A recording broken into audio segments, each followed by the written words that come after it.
इस प्रकार से सीखा कि कैसे दाऊद इसका वर्णन करता है कि वो कैसे किद्रोन वैली से दौड़ कर गया और कैसे परमेश्वर उसके साथ था और कैसे परमेश्वर की उपस्थिति में वो बढ़ा और कैसे परमेश्वर उसको कभी ना छोड़ा। और जब खुद की छाया ने या खुद के शैडो ने उसे छोड़ दिया तो परमेश्वर कैसे उसके साथ रहा। आज जब 23/5 में आते हैं, अब उसके लाइफ के कठिन परिस्थिति थोड़े खत्म हुए हैं और अब उसका लेवल थोड़ा परमेश्वर में बढ़ना शुरू हुआ है। तो अब जब बढ़ना शुरू हुआ है तो उसके विषय में वो लिखता है, शुरू इस प्रकार से कहता है, तू मेरे सताने वालों के सामने मेरे लिए मेज बिछाता है। इंग्लिश में थोड़ा सा और सिस्टमैटिक तरीके से है, हिंदी में वो ऊपर नीचे हो गया, लेकिन इंग्लिश में इस प्रकार से है, you prepare a table before मी। वहां से शुरू करेंगे हम लोग। तू मेरे लिए एक टेबल तैयार करता है ना। टेबल का मतलब क्या है?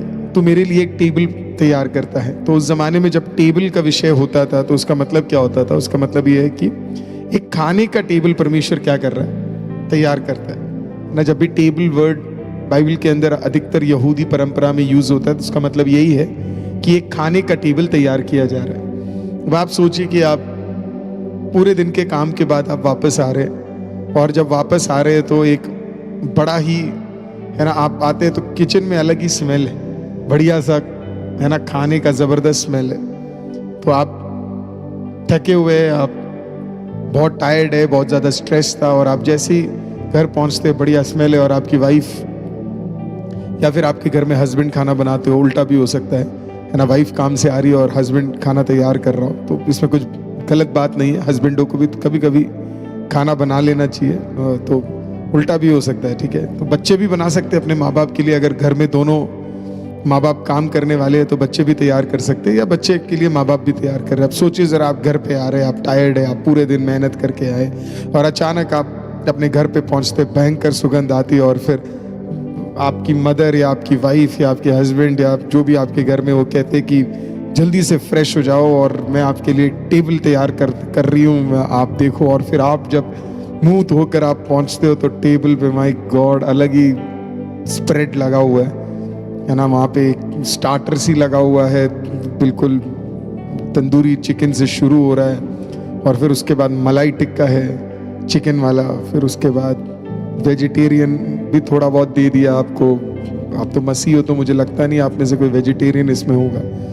तो पनीर टिक्का भी लगाया हुआ है और उसके बाद सैलेड का स्प्रेड अलग है और फिर आप कह रहे हो बाप रे, आप बिल्कुल ही अलग हो। फिर उसके बाद बढ़िया फिर मेन कोर्स आ गया है ना, फ्राइड राइस तैयार है और उसके बाद मटन कोरमा आपके लिए रखा हुआ है।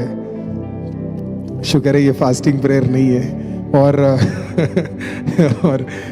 और खा के बिल्कुल आपका पेट भर गया और फिर से टेबल रुक नहीं रहा है। उसके बाद फिर आपके डेजर्ट्स आ रहे हैं और बढ़िया रसगुल्ला और दही के अंदर मिक्स करके बढ़िया टेस्टी। और उसके बाद क्या कहते हैं,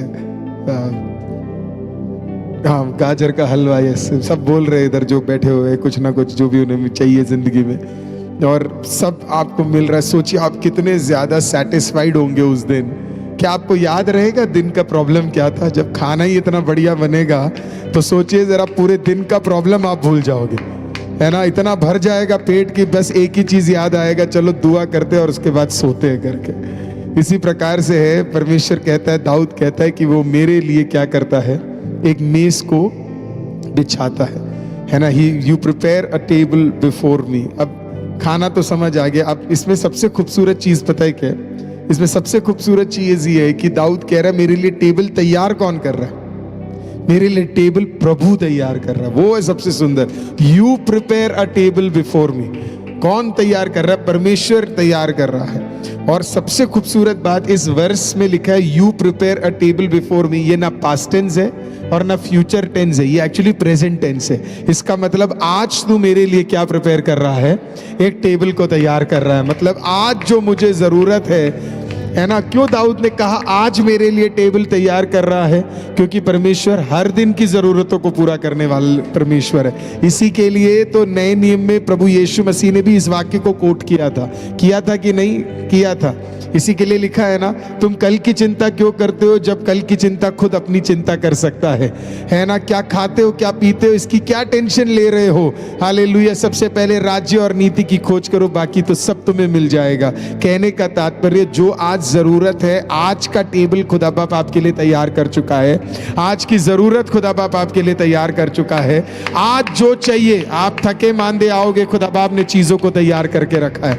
आज आप विषय के साथ आप थके मांदे आओगे, खुदा ने आपके लिए कुछ ब्लेसिंग्स को तैयार करके रखा है। यू प्रिपेयर अ टेबल, तू मेरे लिए एक टेबल को तैयार करता है। तो एक तो टेबल तो है ही है, और दूसरा वो टेबल कौन प्रिपेयर कर रहा है? प्रभु यीशु मसीह मेरे लिए तैयार कर रहा है। मेरा खुदावंद मेरे लिए टेबल को प्रिपेयर कर रहा है। सोचिए, आपके घर में जो होंगे उनको पता होगा कि क्या सही, क्या आपको पसंद है और क्या नहीं है। यूजुअली मेरे घर में अगर मेरी मदर है या मेरी वाइफ है, मेरी मदर, क्योंकि मैं ट्रैवल बहुत करता था, तो जब भी मैं ट्रैवल करके वापस आता था तो मेरी मदर मेरे लिए बड़े ही टेस्टी खाने बनाती थी। और वो बनाती थी जो मेरे पापा को पसंद है वो नहीं, जो मेरे भाई को पसंद है वो नहीं, लेकिन जो मुझे पसंद है उसको बनाती थी। उन्हें पता था कि मुझे क्या पसंद है करके। मैं बड़ा सोच रहा था इस वचन को जब मैं मेडिटेट कर रहा था, कि हमारी पसंद और नापसंद को जानने वाले पर हमारी मदर होती है या हमारी वाइफ होती है। सोचिए, खुदावन जब टेबल प्रिपेयर कर रहा होगा तो उसे तो आपके डीप थॉट्स को भी पता है। तो सोचिए क्या टेबल आपके लिए वो प्रिपेयर कर रहा होगा। मतलब जबरदस्त, इतना भी, मतलब छोटी छोटी बारियों को भी क्या कर रहा है परमेश्वर रखा। मतलब हो सकती है हमारी मदर खाना में बड़ा परहेज करे और बोले कि चलो ये पसंद है ये पसंद है, लेकिन खुदा बाप तो हमारे पीने के, जो हमें पानी भी पीना होगा या जो ड्रिंक्स भी हमें पीना होगा, मोहितो पीना होगा, है ना वो, या फिर जो कॉफ़ी पीना होगा, वो भी परमेश्वर इतना बारीकी से क्या करता होगा, परमेश्वर सोचता होगा। तो आपका टेबल प्रिपेयर करने वाला कौन है आपको पता है? वो प्रिपेयर करने वाला प्रभु है। तो आपके छोटी छोटी इच्छाओं को भी प्रभु जानता है। अब लिखा है, तू मेरे लिए एक मेज को बिछाता है। You prepare a table before मी। खत्म नहीं हुआ वाक्य, उसमें लिखा है you prepare a table before me in the presence of my enemies. बड़ा दूसरा भाग उस वाक्य का बड़ा सुंदर है। तो टेबल पे तो वो बैठा ही बैठा है, खुदावंद वो टेबल तैयार कर रहा है। स्प्रेड भयंकर बड़ा है ना। अब किसके सामने? ये उसी के शत्रुओं के सामने परमेश्वर क्या कर रहा है? उस मेज को बिछा रहा है। अब क्यों बोला उसने मेरे शत्रुओं के सामने तू मेरे लिए मेज बिछा रहा है? ये समझने के लिए आपको थोड़ा और कॉन्टेक्स्ट समझना पड़ेगा। दाऊद जब राजा बना, जब 12 गोत्र का राजा दाऊद बना, तो बनने के बाद दाऊद ने पता लगवाया कि शाऊल के घराने में कोई बाकी तो नहीं रह गया। उसने पता लगाया कोई है तो नहीं शाऊल के घराने में। तो उसका बंदा सोचा यार ये तो पीछे ही पड़ गया है ना। उस जमाने में क्या होता था, अगर पुराना एक राजा है तो उस राजा के परिवार के हर एक व्यक्तियों को खत्म कर दिया जाता था, ताकि इसके पीढ़ी में से कोई आकर ये ना बोले कि मैं राजा बनूंगा करके, या मैं राजा के सिंहासन पे बैठ सकता हूं करके। तो जरा सोच के देखिए, तो इसके जो दाऊद के जो सेनापति होंगे उनको लगा होगा कि ये सबको मारने के लिए तो ढूंढने गया। तो ढूंढने के बाद क्या पता लगता है शाऊल के घराने में सब चले गए, लेकिन एक बचा हुआ है, और ये जो बचा हुआ है ये अपाहिज है, और इसका नाम था मेहीबोशेत। और दाऊद क्या करता है, जब दाऊद को खबर मिलती है कि शाऊल के घराने में एक बचा हुआ है, वो उसके बेटे जोनातान की पीढ़ी में से आता है, तो उसने कहा जल्दी से उसे बुलाओ। तो मेहीबोशेत अपाहिज था, उसे उठाकर दाऊद के सिंहासन के सामने लाया जाता है। दाऊद उस समय क्या करता है पता है? शाऊल को नहीं याद करता है, पर उसके दोस्त जोनातान को याद करता है। और मेहीबोशेत सोचता है कि यार मेरा तो आज आखिरी दिन है, मुझे मार डाल दिया जाएगा। तो वो गिड़गिड़ाता भी बड़ा है, लेकिन वो बोलता क्या आपको पता है? वो कहता मैं तुझे मारने नहीं लाया हूं, पर मैं तेरे पिता जोनातान को याद करता हूं। तेरे घर में जोनातान करके जो व्यक्ति था वो मेरा मित्र था। बोला मारने नहीं लाया हूं, लेकिन मैं तुझे इसके लिए लाया हूं क्योंकि मेरे पास एक बहुत बड़ा राजा का मेज है, और जब तक मैं जिंदा हूं और जब तक मैं राजा हूं और जब तक मैं उस मेज से खाऊंगा, तब तक तू भी क्या करेगा? उसी मेज से खाएगा। मेहीबोशेत तो शौक में हो गया, बोला यार मैं वही बंदा जो इसके बारे में गलत बोलता था, मैं आज किसके उपस्थिति में बैठ के खा रहा हूं? है ना, दाऊद की उपस्थिति में, जिसे मुझे मारना चाहिए तो वो मुझे खाना दे रहा है। अब दाऊद क्या सोच रहा है? दाऊद कुछ और ही सोच रहा है। दाऊद कह रहा है तू मेरे लिए मेज बिछाता है मेरे शत्रुओं के सामने। मैं भी बोशेत उसका शत्रु था, ये उसे मारना चाहता था, तो उसी शत्रु के सामने हर दिन दाऊद बैठ के क्या कर रहा है?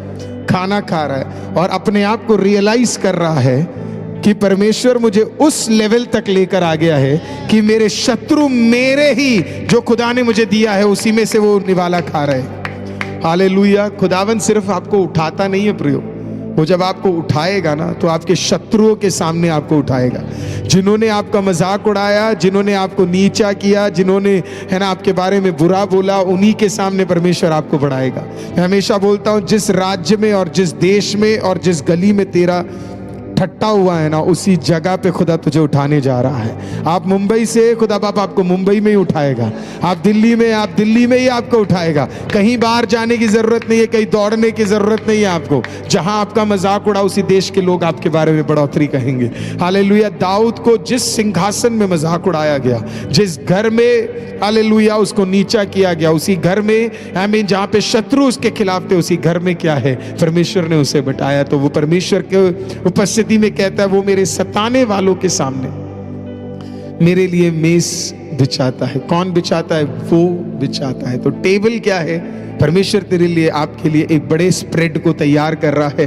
विश्वास कीजिए, ऐसा एक सीजन आपका आ रहा है। घोर अंधकार का सीजन खत्म होने के बाद परमेश्वर आपके लिए एक टेबल स्प्रेड लगाने वाला है।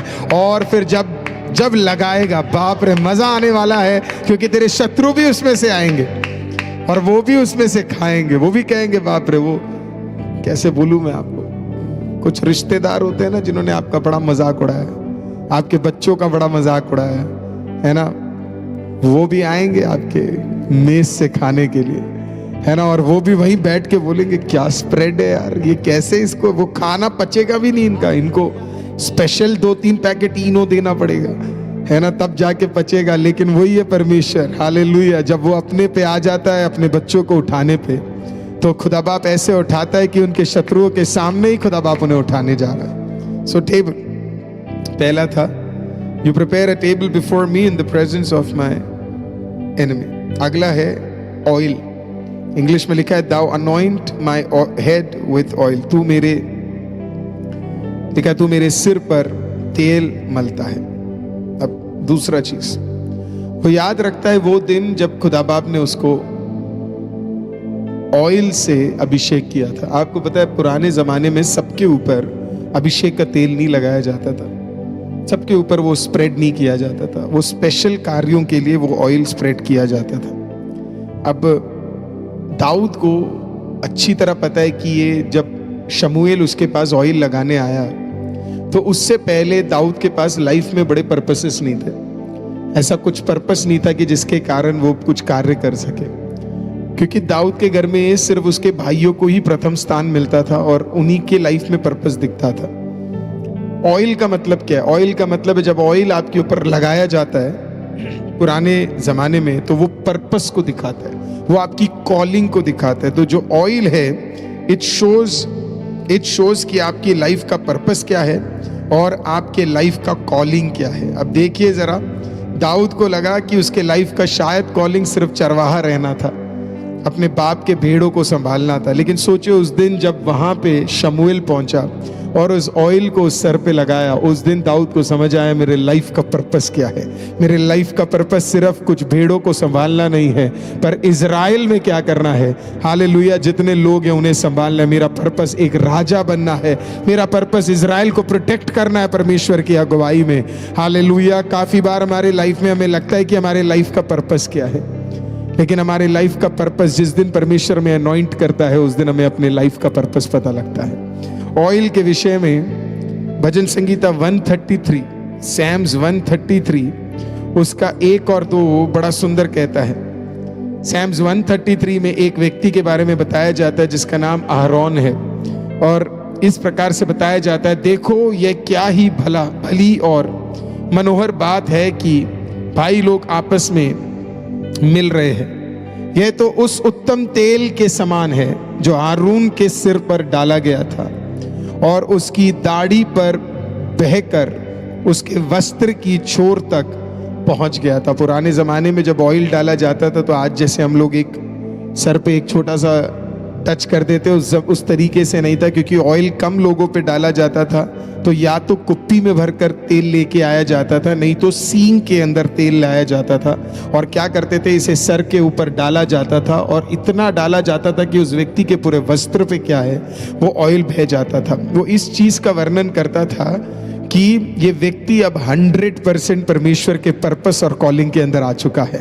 हालेलुया। इस परमेश्वर का पूरा उपस्थिति इस व्यक्ति के ऊपर पूरी तरह बह चुका है। हालेलुया। तो दाऊद उस चीज को याद कर रहा था कि कैसे उस जमाने में जब वो 13 से 16 साल के बीच में था तो कैसे शमूएल उसके पास आया, और शमूएल खुद भी अभिषेक हुआ था। तो वो सोच रहा था कि जैसे आहरोन को अभिषेक किया गया वैसे ही दाऊद को भी अभिषेक किया गया। तो आज आपके लिए परमेश्वर सिर्फ एक टेबल नहीं तैयार कर रहा है, परमेश्वर आपके लिए एक बहुत बड़ा ऑयल भी तैयार कर रहा है। और वो ऑयल आपके ऊपर डालकर वो आपको कह रहा है आपके लाइफ में एक कॉलिंग भी है और आपके लाइफ में एक पर्पस भी है। अगर आज आप सोच रहे हैं कि आपके लाइफ का पर्पस क्या है, खुदा मुझे क्यों बनाया गया है, आज खुदा से बोलिए परमेश्वर मेरे लाइफ का पर्पस और कॉलिंग मुझे बताइए। और खुदावंद उस ऑयल से आपको अभिषेक करेगा और अभिषेक करते हुए आपके ऊपर परमेश्वर अपने प्रेज द लॉर्ड बड़े पर्पस को और कॉलिंग को आपके ऊपर डालेगा। आज तक आप सोच रहे होंगे कि मेरे लाइफ का पर्पस यही है। क्या पता इससे भी बहुत बड़ा खुदा ने आपके लिए तैयार किया हो। हालेलुया।